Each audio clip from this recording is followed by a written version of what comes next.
Really what I'm happy to introduce our next speakers. Glenn Haussman is deeply entrenched in all things hospitality. He hosts a weekly on-demand radio show, is a frequent keynote speaker, and is sought-out lodging trends expert with nearly 20 years of experience. He's also an expert eater, frequent concert goer, and can't get his kids to go to bed. Welcome, Glenn Haussman.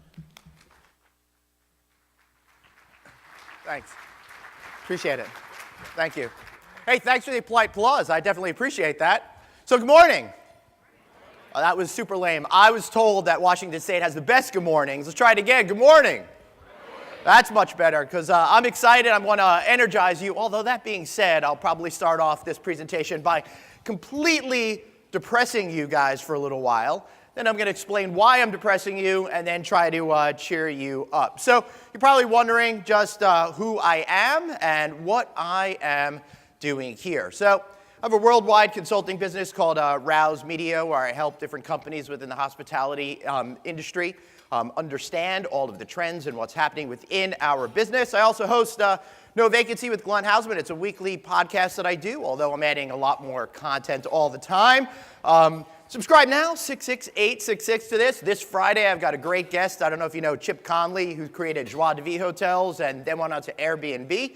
I finally got him on the show. I'm very excited about that. That'll be on Friday. I speak to a lot of industry influencers, CEOs, all of those types of people, which helps give me the information that then I can just give to you. So I'm a great conduit for being able to share all of that news. I also host Here to Stay TV, which focuses on service apartments. And ladies, I got a great deal on that jacket. So Filene's Basement, thank you very, very much. I was also a professor at NYU for a while. I shouldn't say professor, I was an adjunct professor. That means they don't pay you a lot and you get to do a lot of work. But it's great because I got to share all of my thoughts with students, and that to me is so amazing and absolutely rewarding. So why am I here talking to you? Number one, probably the poor judgment for the Washington Hospitality Association having me here. But more importantly, it's to give you the tools that you are going to need to succeed as the market starts to change. We've had so many good years that inevitably in our business, as you know, it's cyclical. So it is eventually going to turn the other way. So I'm here to make sure that when that happens, you guys are ready, you guys are prepared, and you will continue to find success no matter what challenges come along. So we've been seeing several years of records not just falling, right? They've been blowing up. They are huge. They've gone nuclear. Hopefully this is not a picture of North Korea in the future. But I will say that we've had, 7, 8 years now of constant increases, something like 92 months of operating performance increases, which is one of the longest stretches that we've ever seen in hospitality, if not the longest stretch. So as you know, the longer that the good times go, the more inevitable the market is going to shift downward. And again, I don't want to scare you. I don't want to be up here to just tell you everything is going to be amazing in perpetuity, because then I'm not doing my job, right? So occupancy in 2016 went up to 65.5%, a record of all time. ADR, 123.97, a record, never been broken before. 81.19 in RevPAR, also a major industry record fell. 1.2 billion room nights were sold last year in the United States of America. That's an unbelievable amount of rooms that were sold. Also, demand increased 1.7%, while supply increased 1.6%. So to me, at the end of 2016, this was the first little sign that I was starting to get a little nervous. And let me do a little caveat here that yes, these are national figures, and every single one of your markets out there are completely different. But it's important to look, I think, at the national figures to give you a good sense on where we're going. But as much as any other business in a local community, it really is a street corner game. And while you may be the king of your neighborhood, that's great. But then another hotel could open across the street and completely change everything for you. I understand that. I get that. But we have no means for me to be able to speak about every single market individually. So in the business, we all like to talk about the big numbers and pretend it's really relevant to your specific business, right? So we've been saying in the business that we're going to be living the dream through 2017. At least that's what all the major industry CEOs say when they are on a industry panel. The other thing that they have to do is tell us in terms of the hotel industry cycle, what inning of the baseball game we're in. I hate that.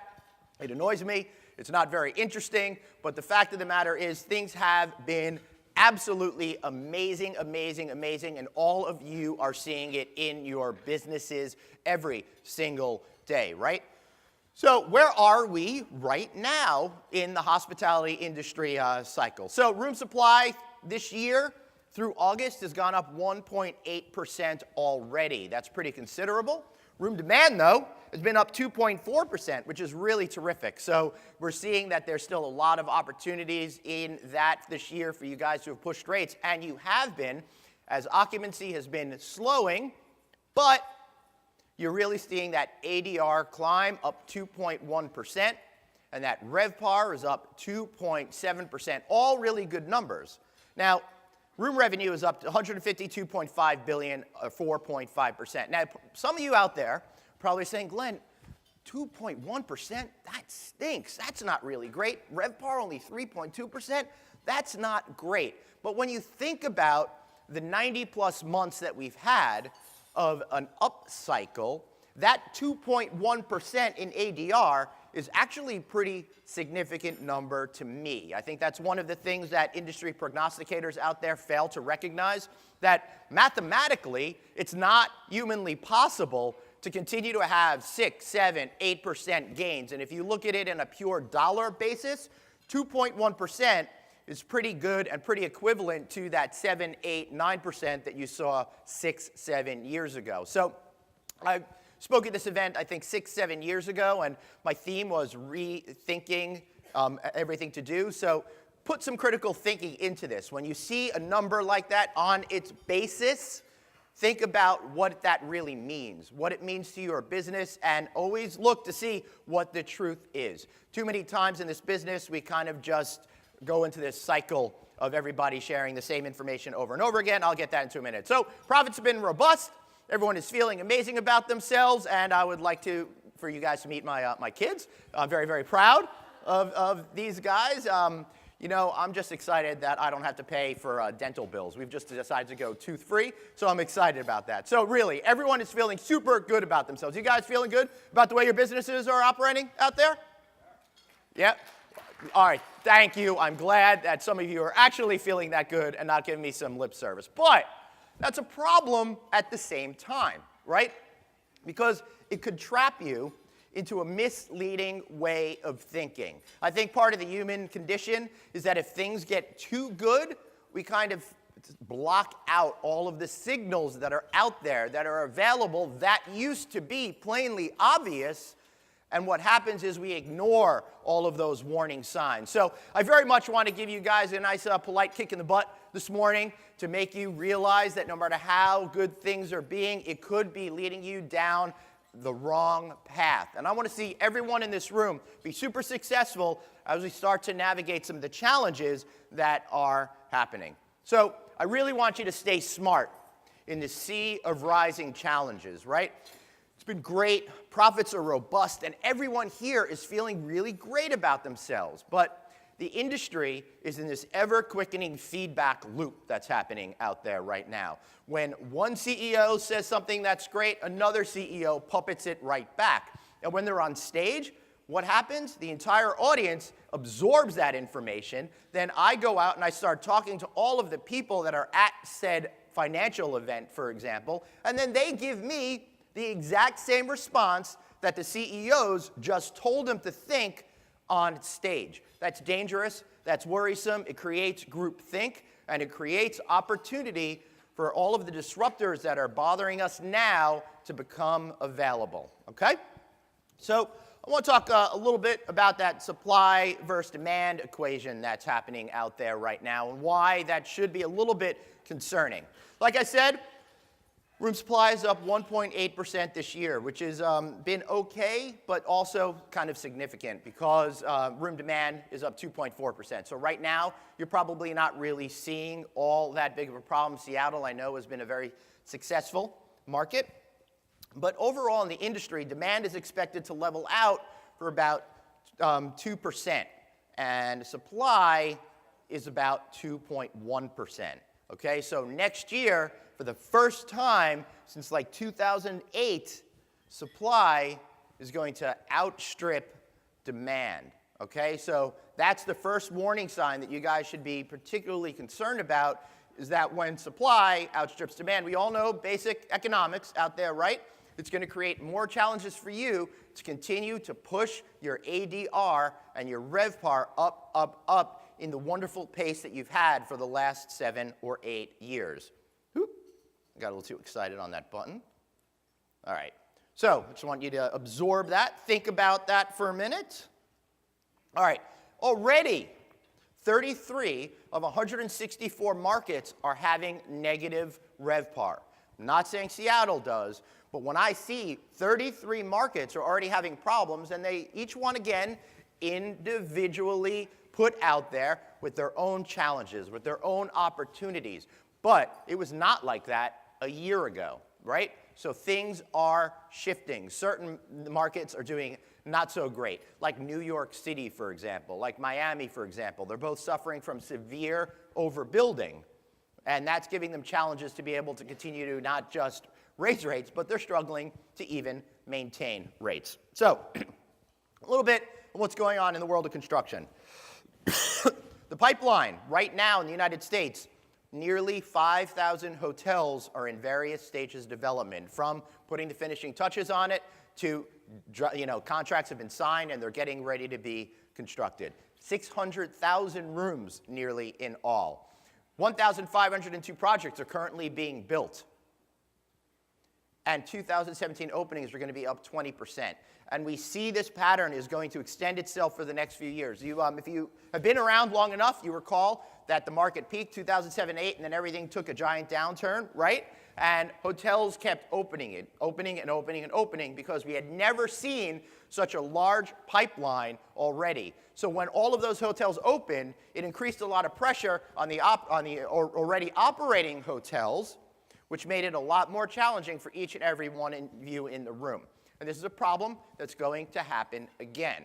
There's no way to avoid it. It's the reality, because if you think about it this way, hoteliers need to develop hotels.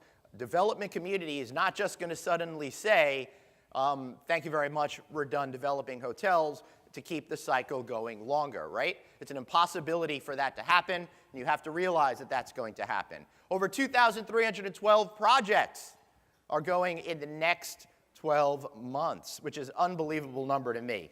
Projects in early planning, over 1,100 projects that are being considered right now. And here in Seattle, we're actually seeing 4,228 rooms that are currently under construction, which is 9.4% existing supply. That's a huge difference, and it could really start to affect you in the future. You know how much harder it is to compete against that brand spanking new product that's gorgeous, that everybody wants to stay in, and I want you to be prepared in order to how to deal with these changes that are coming at you. All right. So I want to talk to you a little bit more about some of the challenges that you're facing right now here in Washington State. Your wages are rising, up 8.2% over the last year, which is a tremendous amount of increase in there. And part of that is because your labor pool is shrinking, right? We are shifting from a manufacturing economy to a service-based economy. And more hotels and restaurants are opening up every single day. And what that means is you need to fill those jobs. But there's an ever-shrinking labor pool of people that are interested in these jobs, so it's artificially increasing your wages. This has nothing to do with the fact that you guys are trying to be proactive in Washington State and increase the minimum wage to the so-called livable wage. This is above and beyond that. I hear a lot of stories here in Washington and from other states around the union about great staff people going to that brand new hotel down the block for 50 cents more an hour, right? That's a real challenge for all of you. So you need to think about what is it that you can offer your employees above and beyond the simple dollars that they're going to bring home. Are they feeling part of the family? Are they feeling validated every single day when they're working in your hotels? What can you do to make sure that they won't ever go? Plus, you've got the other problem of operational costs rising, right? Inflation is a natural part of life. It's been very moderate, but nonetheless, overall, everything is costing you more money, which is forcing you to push up those rates, which until now has been fine. Everything has been working, but when you start to be concerned about your ability to continue to push rates with all of these other factors built in, then you're going to start to, I think, get a little nervous. And again, I don't want you to be nervous. I want you to be sure that you understand what's coming down, what's going to happen, so you can prepare now for a year from now when if things start to go in the way that I think they're going to go, you can all feel good about yourselves because you've taken proactive steps to make sure that it won't happen again, right? So all of this stuff is about simple math. So we're talking about how each and every one of us out there can change your tactics, how you could re-energize your business, how you're going to be able to connect better with guests to help immunize yourself against the changes that are happening out there. So one little thing that I really love out there is that every single year the hospitality comes on a new phrase. And this year, it's swim lanes. All of the major brands have decided to they need to have clear definitions for what each and every one of their hotel brands is all about, hence the swim lanes analogy. What they're not telling you is they're going to continue to introduce lots of new brands so their franchising teams could sell a lot more hotels, so the CEOs can report to Wall Street that in the last 3 months they had an increase over the previous months before that. So expect a lot of the major brands to continue to create new brands. And the swim lane things is really funny to me because the hotel industry is very, very focused on, our brand is, brand A has this, brand B has this, brand C has this, and there's $5 differentiation between each one of the brands. You know what? That's great for us hoteliers. Consumers don't care. Consumers don't know. Consumers are simply not interested in how we track the hospitality business, how we think of our brands. They're going online, and they're finding a room that makes them feel good about themselves for whatever price that might be. So there's a lot of confusion out there in terms of brand positioning.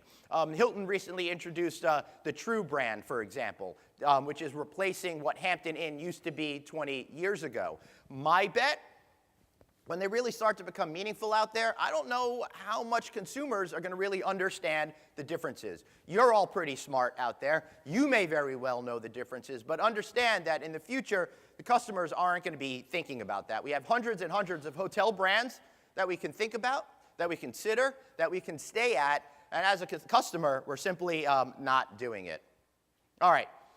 So the hotel industry has a great tradition of not paying attention to what's going on out there, burying their heads in the sand like they're an ostrich and pretending that everything is going to be okay.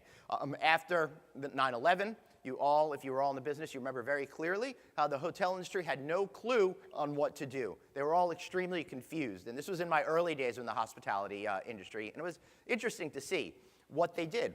The internet was relatively new at the time, and it was kind of like a confluence of a negative perfect storm, if you want to look at it in that kind of a way, where the hotel business had no idea what this internet thing was, what this internet thing could do. And along came some people saying, we can help fill your rooms. We can do that for you. We know the internet. We get it. And the hotel industry just said, here you go. And now we're dealing with Expedia and Hotwire and Priceline and all of these other companies that are eating away at your profits because the hotel industry was not prepared for a massive change that's happening. There's a lot of encroachers also coming. I told you guys I was going to start to depress you, but don't worry, soon I will be cheering you up. But first, I got to tell you, and I got to be real with you, and I got to be straight with you because you need to know what the challenges are that are out there. Because if we don't talk about it and we don't address what those issues are, you know what's going to happen? Your guys are going to be in trouble. So I'm happy to be here, but it's not really my job to make you feel good. It's my job to make sure that you guys crush it in 2018, 2019, and 2020. The first big encroacher, service departments. Is anyone familiar with service departments? Show of hands. Hardly any of you, and that's what's dangerous about it. And that's why I want to share a little bit about service departments real quick. At the beginning, you might have caught that I said I do something with a company called Here to Stay TV. That's a website that's sponsored by Bridge Street Global Hospitality, a major service department provider that's looking very hard to bring the service department business into the mainstream so more people understand it. Technology has been a great job in being able to deliver reservations now on a real-time basis. With service departments, the reason why you never heard about it is because it used to be you'd have to call somebody who would then go check and then come back at you with a rate, and it was a real complicated process, so the general consumer didn't do it. But you all know extended stay. This is taking extended stay to that next level, and that is why you should be concerned, because they have thousands and thousands and thousands and thousands of rooms that are a much more flexible business model. If you've got an apartment building in the middle of downtown Seattle with 200 rooms, 200 apartments, and you can't sell all of them as a real estate developer, you're going to turn some of them into service departments. And the thing is, as occupancy and demand rises and falls, you can add more of them, you can take away from them. Kind of like what the airlines did with capacity, where after 9/11 they parked a whole lot of the planes in the desert, right? So that way they didn't have to suffer as much. That's what service departments can do. As hoteliers, you're stuck. You have that asset, and you need to fill those rooms every night where these guys don't have to. Of course, there's Airbnb and the big death battle that's going to be happening with them. And again, I urge you to check out my podcast on Friday with Chip Conley, because we talk about some of these issues. Now, the hotel industry, the way they've been dealing with Airbnb up until recently is first dismissing it, then ignoring it, and now they're starting to say their big fight back is we just want everybody to play by the same rules, right? That's it. They should have, same fire codes, same taxation, all of that kind of stuff. But they're not really looking at it in a deep enough approach as to why people are attracted to this Airbnb product. Now, I'm a hardcore hotel guy. I don't want to stay in an Airbnb. The idea of, the idea of staying on somebody's couch at my age is absolutely ridiculous. I'm not 21 years old on tour with fish anymore, right? I just want a place for myself. But Airbnb is getting a lot more clever, and they're figuring stuff out that makes it a lot easier for me to rent my own apartment and not have to go meet some dude that may or may not show up to get my key, right? You could just punch a code in and get in. In July, I happened to have been at the Greater Business Travel Association meeting, and I wanted to get a hotel room. And I was looking for me and my video producer for rooms, and at a mid-scale, upper mid-scale, depending on how you want to classify it, hotel room in downtown was $400 a night. I needed 2 rooms. That's $800 a night for 4 nights. That's $3,200, right? I got a 2-bedroom, great Airbnb in an amazing location. We each had our own separate spaces, plus a great communal space with a giant, great table that we were able to put all of our stuff out and get our work done. And the whole thing cost me $1,200. So no matter how much I love the hotel business, the hotel industry has now forced me to go and try the Airbnb product. And you know what? I liked it. And that could be a problem going forward. And I know there are a lot of you folks in the room that are probably quietly doing that. When I was at the America's Lodging Investment Conference last January, I was struck when I was at LAX Airport by how many hotel industry people were with me at the rideshare station, all grabbing Ubers instead of taking the cab, right? So all these hotel guys that talk about disruption and how they're worried about the hotel industry are being disrupted, they're staying in Airbnbs, they're getting Ubers, and they're doing exactly what they don't want their customers to do. But if you're doing it, then how can you expect your potential customers not to be doing that either, right? So what that leads me to think about is how we're all technologists now. And it's fundamentally changing every aspect in the way we live and the way that businesses work. And one of the things that I'm finding is that as hoteliers behave differently towards how you believe your customers are going to act, as opposed to how you act in your own day-to-day life. For example, Every one of you has that computer that's in your pocket. You rely on it. You think about it. You utilize it all day long. But why, as hotel operators, are we not recognizing that about our customers doing exactly the same thing?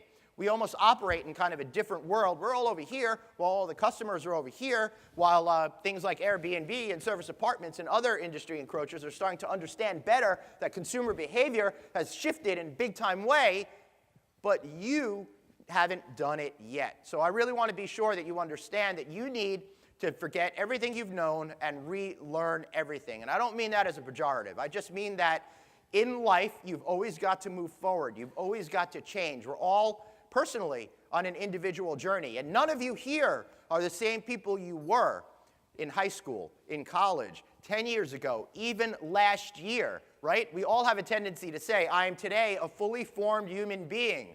Nothing is going to change. That's a lie. You're lying to yourself. Look back to how you were a year ago. You're probably very different than you were a year ago. Everyone here probably knows Norman Lear, creator of All in the Family, Jeffersons, all those great shows, right? I heard him on a podcast, and he said in the last 5 years, he's fundamentally changed as a human being. And that was between age 88 and 93, right?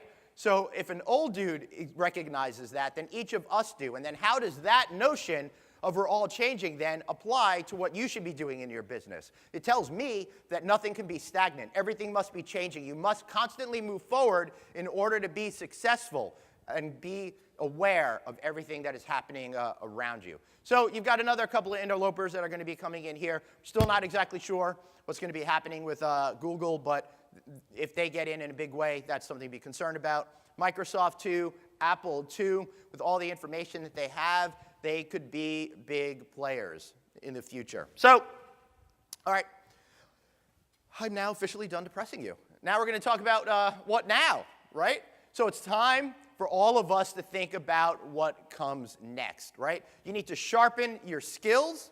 You need to understand what those next era trends are going to be in order to be successful.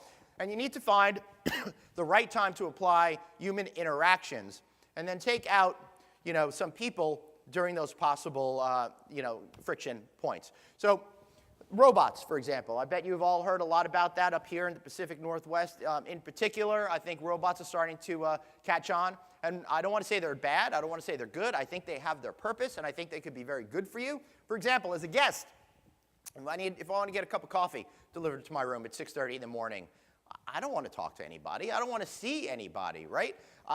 I'm not dressed. I'm in bad shape. I'm probably paying the price for whatever I did the night before, and it's just not going to be a good interaction. So for robot deliver me coffee, that would be really super great, and I'd love something like that. But I don't necessarily think I want a robot to check me in to the hotel yet. That's an important place for actual in real life experiences to happen.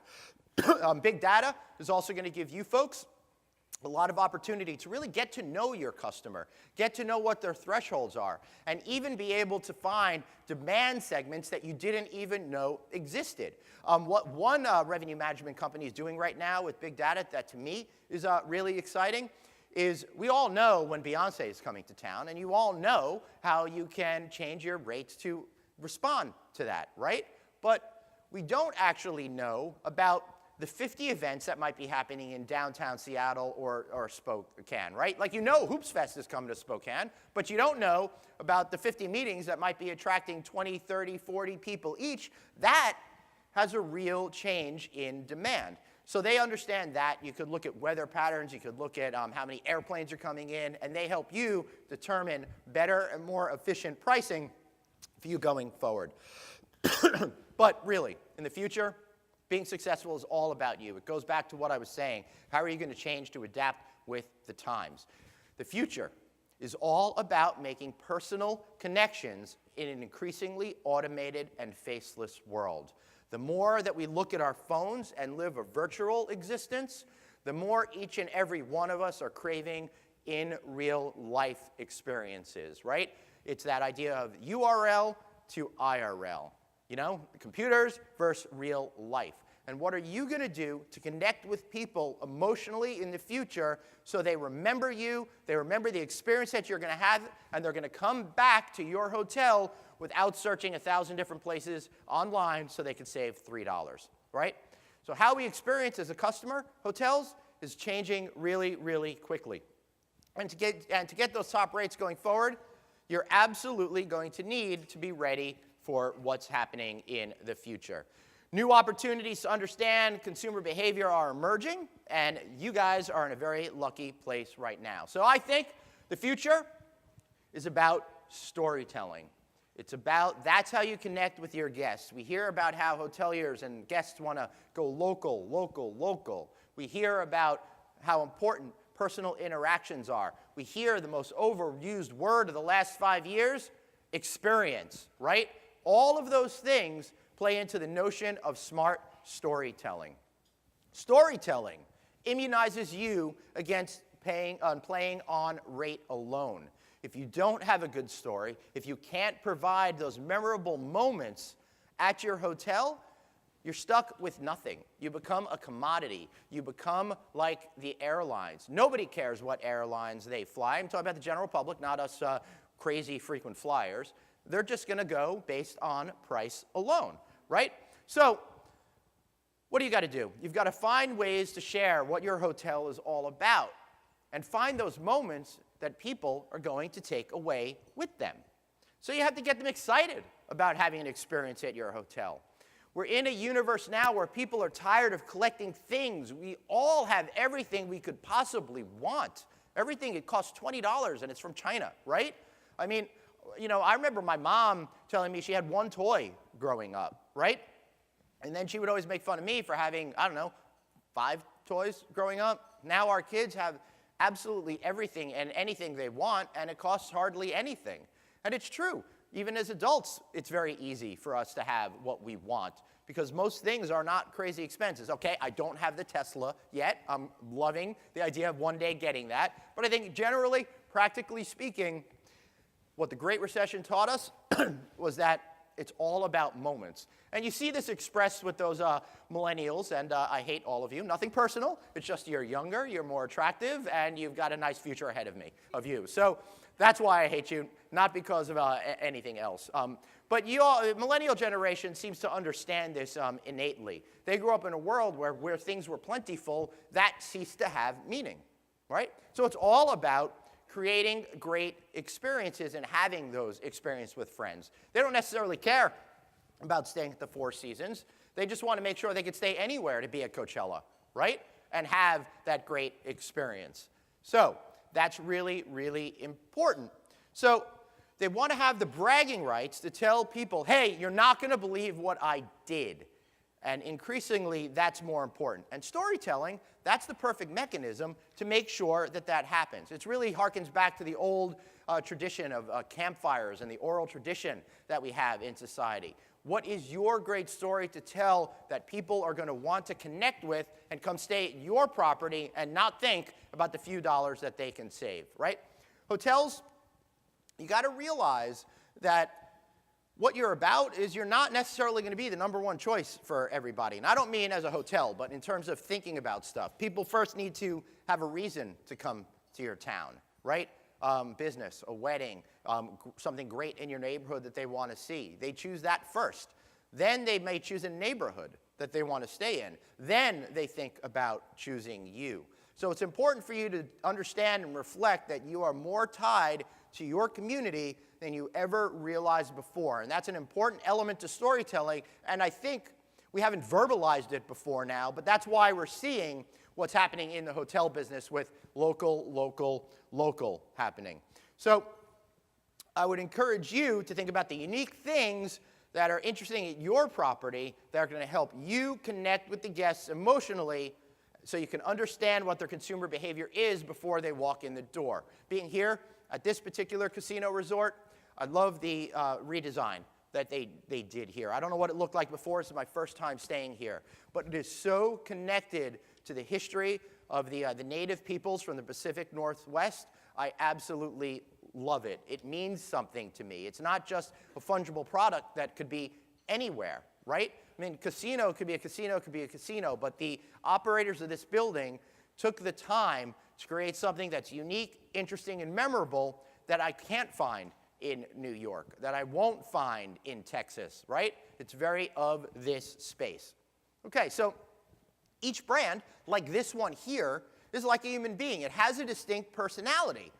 And your positioning in the market that makes it compelling and distinctive is based on those traits, right? So you need to define, when you go back to your hotels, in a few words, what is it that what your brand stands for? What are you? What is the essence of what you're trying to deliver to your guests? And if you don't know what you are, how is your guest supposed to know what you are? How are they supposed to say, I need to be a part of this? I'm going to spend my hard-earned vacation at that hotel. I'm going to be in town on business, and I think that is going to add to my experience. So brand positioning has to come alive in your visual communications, on your website, online, and other places, because that elicits an emotional reaction from people that are going to absolutely and inevitably get them to interpret what the personality is of the hotel and how you're delivering hospitality, and sets the stage for expectations that's away from the pricing challenges out there.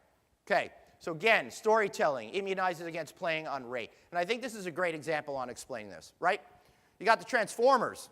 Who here's seen one of the Transformers movies, right? All right, you guys not big Transformers fans out there. And you know what? It has a lot of whiz-bang special effects, but not a lot of substances. For the people out there in the audience who saw this movie, can any one of you remember really any of the characters from the movie that's not a cartoon on screen? No, because that's not really about what it is. They're trying to appeal towards as many people as possible.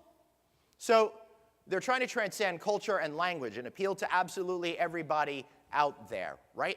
Every person out there. So what happens is, when you try to appeal to everybody, you wind up not necessarily appealing to anybody. And that kind of attracts you. So to connect in a meaningful way, you have to figure out who your audience is by using those key words that I suggested you get, and then connecting with guests in that sort of way. It's kind of like that smaller independent film that really helps you understand something, that really helps you connect to a particular issue or particular characters. Those movies are not designed to appeal to hundreds of millions of people. They're designed for a small, like-minded group of people. I'm sure each and every one of you has a specific film that really connects with you in a special and unique way. And my guess is it was a much smaller film. And I'm not talking about Star Wars. Star Wars everybody loves. But I mean, you know, those small films are the most meaningful to us and have everyone. My favorite film from the last year, I think, was The Founder, the history of Ray Kroc and McDonald's. There was just something about that movie that I connected with in such an interesting way. And it was done for a very small budget because it's only meant to appeal towards a certain amount of people. So now imagine those smaller films are you, right? How can you relate to your target audience in that meaningful sort of way? Remember, there's a big difference between that 4,000-room Las Vegas hotel, an 80-room boutique property, and a hotel that's a XYZ brand. Choose your pick, right? You all out there, it's your responsibility to really understand who you are, what you want to be, what your value proposition is, and then find that niche audience that you can connect with that's going to be receptive to the unique and individual story that you have to do, right? So you don't want to have plain vanilla storytelling. You need to be something original, something distinct, something that is going to connect with those people. You know, most stories, plain vanilla storytelling, they don't really have anything behind it. It's just a couple of visuals or whatever. It doesn't really mean anything. So you need to get a little bit deeper in that. All right, here's one thing that I can't stand. This is, I grew up in Comac, Long Island. I know all of you are here, all have heard of Comac, Long Island. Okay, none of you have heard of Comac, Long Island. Oh, you have? Thank you, sir. Thank you. All right, so on their website for this major hotel brand property, this is literally what they say. Our hotel is near beaches, historic homes, shopping, dining, and offers free hot breakfast, free Wi-Fi, and shuttle to the airport. Wow, I really want to stay there now. They're near shopping? They're near dining? What does it mean? It means nothing to me. They've done nothing to help themselves. It's boring. It's putting me to sleep. It's turned them into a commoditized product that means zilch, right? And this is on their website. What is that going to do to you? So if any of you have stuff like this on your website, you need to change it immediately. I got to tell you, I spent from age 3 to after college living in Comac, right? I didn't know there were historic homes in there, in that neighborhood. Maybe because my home was built in 1964, it was historic. I don't know. How about telling me what's there? How about understanding that the hotel is as dependent on the location as anything else out there? And you need to explain those things that get people excited. Dining, what is it? Is dining McDonald's? Is dining a local pizza place? Is dining a 5-star restaurant? I don't know. You haven't told me. I have no way to make a decision on spending money at your hotel.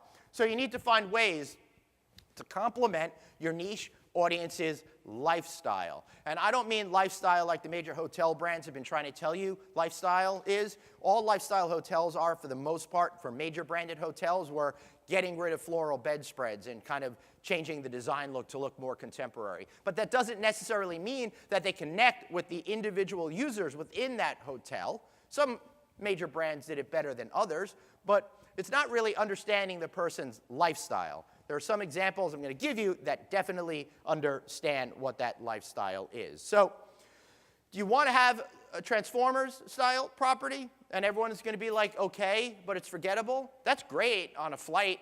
To me, if somebody asks me, how's your flight? I like to say it's forgettable. The last thing I want to do is remember my flight, right? Because if I'm going to remember it, something horrible has to have happened, right? But in a hotel, being forgettable is the worst thing you could possibly be. I stay in a hotel 100+ nights a year. I can't remember them all. And I'd like to say it's not my fault. It's the hotelier's fault for not connecting with me in a meaningful way that gets through my memory. We're inundated with so much information these days. It's overpowering. It's overwhelming. We can't remember everything. We still have brains that were designed for hanging around that campfire and telling those stories. We're not designed for all the information we're getting. I mean, I believe that a typical issue of the New York Times has more information in it than people learned in a lifetime during the Renaissance, right? And now, it's so much further beyond that, we can't process it, we can't remember all of it, so you need, again, to connect emotionally in order to get deeper, get in that person's mind, get them to remember who you are. So connecting people with the exact experiences they're looking for, and then tell them how they're going to enjoy those experiences are very super important. Recall that Comac hotel. There was nothing there that allowed me to understand what my experience is going to be. So that's why I like a guy like Chip Conley, who happens to again be on the podcast on Friday, because of what he created with Joie de Vie Hotels. It was an interesting boutique brand, and what they did, and he tells a story on the show. It's one of my favorites in the business. Is that they didn't know what they were going to do with this cheapo, rundown hotel that they were going to try to transform into his first ever boutique property. It was called the Phoenix. And they were like, let's try to figure out what the concept is. So he said, hey, everybody, because we can't seem to figure it out, we're all arguing, go home, and on Monday, come back with a magazine that you feel reflects the understanding of what this property is going to be about. 3 people came in with Rolling Stone on Monday morning. That became the blueprint for the property. Not telling stories of rock and roll, but what is the psychographic of the individual, right? Demographics, that's all about age or nationality or ethnicity. Psychographics is how we each perceive ourselves as part of the human experience, the likes and dislikes we have, the people we align ourselves with, right? I'm a hippie jam band kind of a guy trying to pretend I'm something else, right? But essentially, that's who I am. And that's what my soul is. And I want to connect with other people and products that reflect who I am as an individual, which is why it was such a breakthrough moment for Joie de Vie to connect with it, right? So whatever it is, there's no shame in being, any magazine. You could be Red Book. You could be Good Housekeeping. You could be any magazine that you want, but you must embrace it because there's an audience out there for it.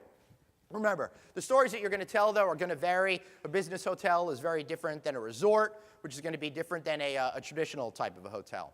So don't just say that you have a program in place. If you're going to do environmentals, for example, That doesn't, if you just don't wash towels regularly, there has to be a story behind it, right? We're seeing a great increase in wellness right now. People want environmental care. People want wellness right now. But if you just go out there and say, we have a program and we're not going to wash your sheets or tell us that doesn't mean anything, right?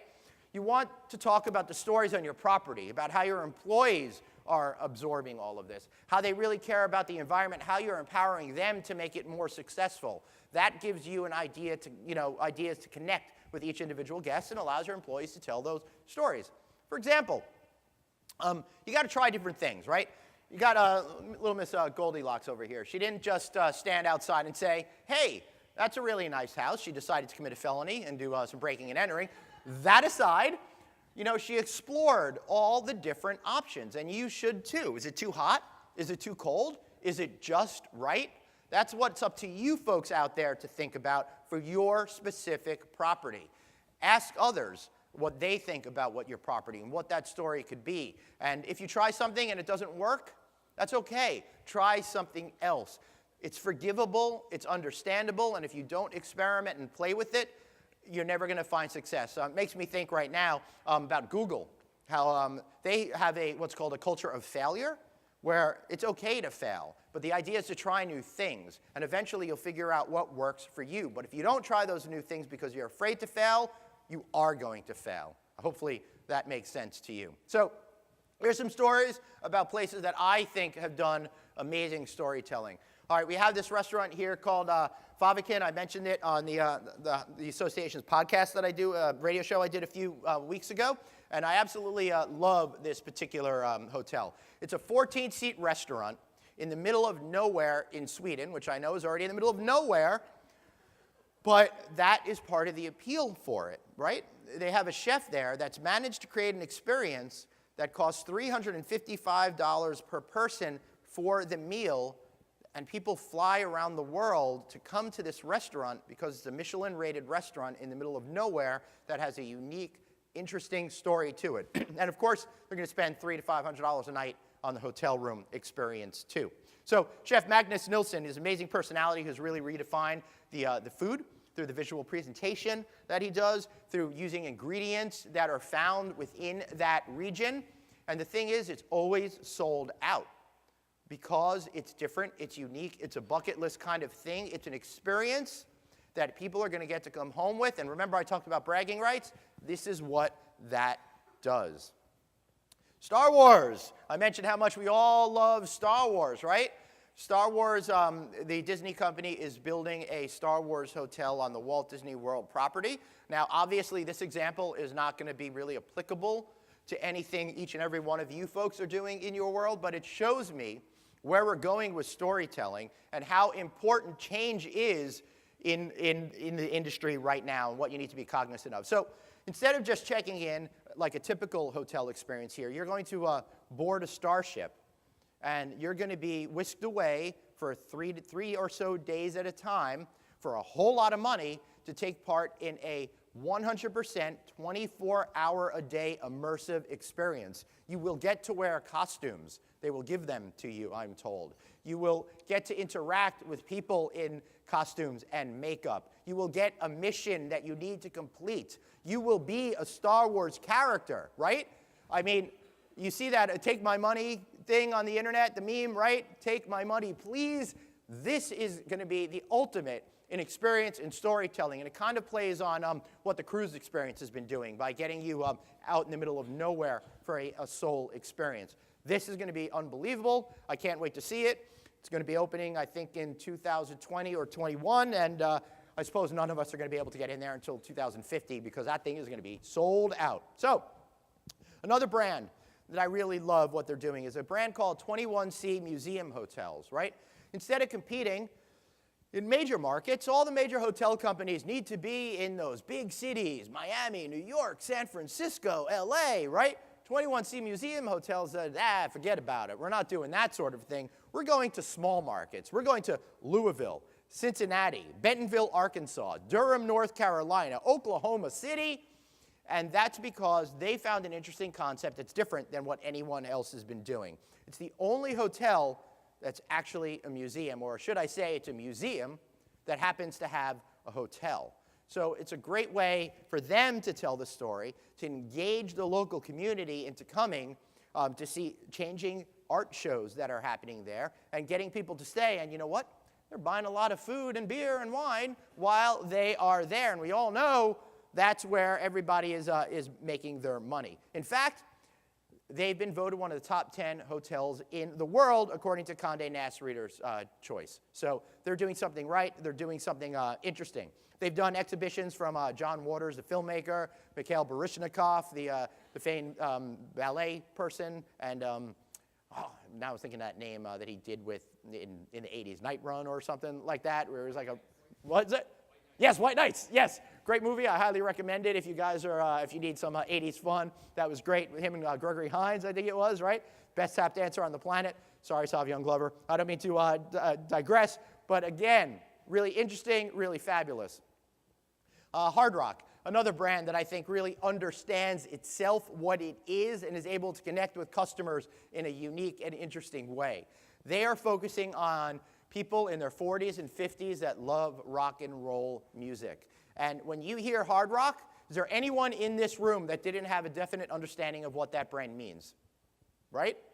No, every single one of you did. Because they're able to tell stories, because they know who they are, because they figured out what those words are that describe what their brand is, and then every single thing that they do plays into that. They're opening up and have opened up a number of all-inclusive resorts in the Caribbean that are doing great business, that are getting premium prices over your typical players like Sandals and Club Med, because they know what their customers want. And when you have a strong brand with a strong meaning, people are going to pay extra. Like Margaritaville. This is one of the most interesting companies that I've ever seen in my life. They're the company that nobody's ever heard of in the sense of what they're doing. We all know Jimmy Buffett out there, but I don't think we quite understand how big of a company it is. I recently learned his net worth is over $400 million, and that's not just from parrot heads going to see shows every summer. It's because he understands what his customers are and have created brands behind it, right? They have Landshark beer. They have, the Margaritaville restaurants. They have all sorts of other Margaritaville experiences. I was lucky enough to go to his concert at Jones Beach this summer because I know some of the executives there. They have Margaritaville ice cream and, with a little alcohol in it now. But most interesting are these resorts that they're starting to build. Their customers are flocking to these ones, especially the one in Hollywood, Florida, because everyone who's in the Margaritaville lifestyle gets it. Margaritaville now is building a 6,000-unit retirement community, right? How amazing is that? And it's already so successful, they made a deal to do another one. So they're building a huge resort in Orlando, Florida as well. So, think about it. What are you most passionate about? What are the people that share that passion with you? And hell, wouldn't you like to go and retire someplace that is like that, right? Now, I'm not a Margaritaville guy. I just told you I was a hippie jam band kind of a guy. But if I had, the Grateful Dead hotel, retirement community or something like that, heck yeah, that would really be awesome. And being that we're in Washington State, I'm sure that the legal weed would sell big time at that particular event as well. So feel free to take that idea. I'll move in come 2040, okay? So again, we're in the experience economy, and it's driving guests to behave in ways that we never thought of or imagined before. It's all about them. They don't really care about you. They care about how you maybe fit into their lifestyle, but you're always an afterthought. So in order to get into their brains, again, you've got to tell those stories that get into their heads in a way that's meaningful. One way to do that is with social media moments, and I have to go back to Margaritaville for just 1 second. If you see here, this is a 14-foot flip-flop, right? And what's really cool about the 14-foot flip-flop is it's quintessentially Margaritaville, right? You cannot think of Margaritaville without that beach lifestyle, which is the flip-flop, right? And they've created a 14-foot statue that people want to take pictures with. These are just a couple of random shots I grabbed off the internet. But if you Google this, Margaritaville flip-flop, you're going to see a lot of pictures. What they've done is they've created something, a product, that not only mean something to the guest, but icons within the property that make people want to take pictures with them and share them with their friends and family and every single person on earth via the internet because it's so meaningful. This is great branding. It really goes to absolutely everything that we've been talking about over the last couple of years in hospitality. I know, who knew you could expect so much out of a flip-flop, but it's really absolutely true. What are the icons in your hotel? What can you do to get people within your property to take those pictures and share them and do the hard work of advertising for you, right? So that flip-flop moment all appeals to ego. For me, my ego is by taking pictures of food and having people comment on that. I've trained my kids so well that whenever we're at a restaurant, they know not to even eat until I've grabbed a couple of pictures. I know, sad, pathetic. I know child services are probably going to come and take my kids out of the house, but it's true. This is how I connect. That, by the way, is Hash House A Go-Go in Las Vegas, the best chicken and waffles I've ever had. And then we got some falafel in Tel Aviv over there. So, what is it that you're doing that appeals to the ego of the people that are joining your hotel so they can find more success? All right, so there are 4 realms of experience. This is where we have been, where we're going to. We have passive participation, which is like watching TV or seeing a movie. But now we're having more of that active participation on the far end. We're going to be seeing that Star Wars hotel be there. I think it's also why you see theme parks changing. It used to be they'd have some decorations. Now they're building fully immersive lands. If you look at Disney again with what they did with Avatar recently, if you look at Universal with the world of Harry Potter and The Simpsons and the upcoming Nintendo land that they're going to be building, they're all fully immersive, participatory experiences that are really important, that absorb you, that immerse you in the atmosphere. So, what are you guys supposed to do in the end here, right? You need to think about reorienting your staff to provide more experiences. Technology really eliminates that transactional part of the job. We're turning a lot of the transactional into the experiential, right? It's, one of the things that annoys me is when I go to the front desk and I'm like, hey, I'm here to check in. They look down and they type for 20 minutes, right? And then they just give me a key and go. That doesn't really do anything for me as a customer, and it doesn't do anything for you as a hotel operator because it's a transactional experience. One little thing that I think is a great idea is as we start to automate more things, instead of getting rid of all those people, have somebody working the lobby, hanging out with people, getting to know people. One idea that I love is on name tags, maybe have a hobby that they like or a sport that they play in. That's a great way to start a conversation, especially if you're in a resort area. I could think about one that up in this region that says like craft brew, lover or something like that. Then somebody will come up to that staff person if they have a conversation. Oh, you like craft brews? Now you've created the basis for a conversation, and that conversation is what the guest is going to remember. I'm sure that not one single person in this room has ever returned to a hotel because they said, that lamp in my room was so gorgeous, right? No, it's irrelevant. What's relevant is real human connections where people exchange stories. That's how we remember. That's how we get through that din. That's how a guy like me who travels 100 nights a year can remember a hotel specifically. No matter how beautiful a hotel is, no matter how all of that other stuff is done, it's the baseline for you. You need to get out of that head, and you need to figure out those ways for your staff, who you're paying more and more for, is able to better make those guests happy, make those guests satisfied and excited that they made the experience to stay with you. So remember, change the transactional into the experiential. Reinvent those hotel touch points in order to have those emotional moments with guests, those better interpersonal connections. And really, at the end of the day, guests just want the simple things. They want the small details that they don't have to cost you a lot more money. We get all caught up with how much money we're supposed to be spending on all of these amenities, and all the major brands keep telling you this is what guests are demanding. But the major brands, they don't know what the guests are demanding.